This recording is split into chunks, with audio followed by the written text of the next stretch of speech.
Innovation creates. Innovation inspires. But most of all, innovation drives us relentlessly forward. It is both the blessing and the curse of the human race, as we are driven to push the boundaries of what we can accomplish, often without adequately considering the ripple effect our actions may cause. Take industrialization and its impact on the Earth's climate, or the development and proliferation of nuclear weapons.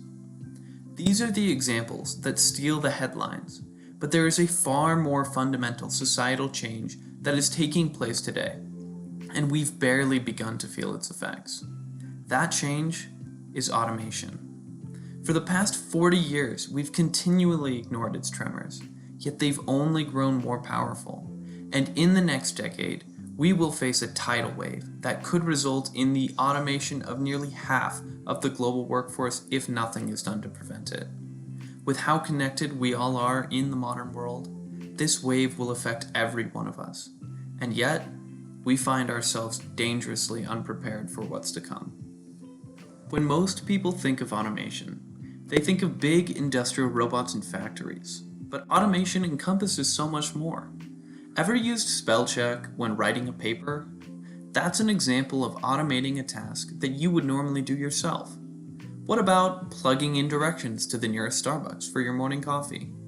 Another example of automating a task that would normally require you to actively memorize the route or ask for directions. Now, these are simple examples, and their impacts are almost entirely benign. But are there bad kinds of automation? Well, the short answer is no, but the long answer is that it's complicated. Let's do a simple exercise to understand how automation could potentially be construed as bad. Ever met someone who did the same job as you, or played the same sport, who you always felt you had to compete against? Maybe they were just barely out of your reach. Maybe you even caught them a couple times, but you always felt like they were just a little faster, a little more efficient, a little better than you. Now imagine the very peak performers in your job or sport, and think about how you'd perform against them. Now finally, what if those peak performers were not only better than you, but what if they never had to take a break for lunch, never had to lean back in an office chair and stretch, never even had to take a sip of water? This is the reality of the oncoming automation wave, where according to McKinsey, nearly 50% of all the activities performed by humans across the globe could instead be given to robots or some form of artificial intelligence. Let's look to the United States for a nationwide example.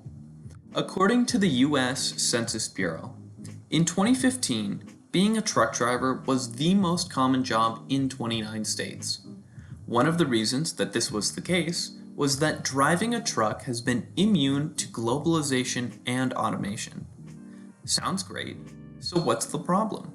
Well, in just 5 short years, predictions by the world's leading experts on machine learning suggest that truck drivers could be replaced by 2027. There are 3.5 million truck drivers in the US, just over 1% of the American population. So what happens when they're replaced? And this isn't limited to the trucking industry. The US Bureau of Labor Statistics lists retail clerks, fast food workers, and cashiers as the 3 most common jobs in the United States, altogether totaling nearly 12 million people.